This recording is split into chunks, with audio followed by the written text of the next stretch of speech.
Lipat naman tayo sa Kabikulan. Police reinforcement mula naman sa Regional Command 5 dumating na sa Naga City para bantayan ang mga PCOS machine.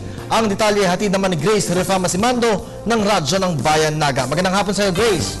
Magandang hapon din, Kirby. Ipinahayag ngayon ni Naga City PNP Chief Darin Chalani na dumating na sa Naga City ang 60 pwersa pa ng mga pulis upang bantayan ang mga presintong kilalalagyan na ngayon ng mga PCOS machines.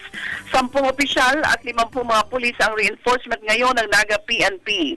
Samantala, kaninang umaga nagkaroon ng briefing ang mga tauhan ng Naga PNP at ang COMELEC Naga. Ang election officer na si Attorney Fatima Gados ang nanguna sa briefing.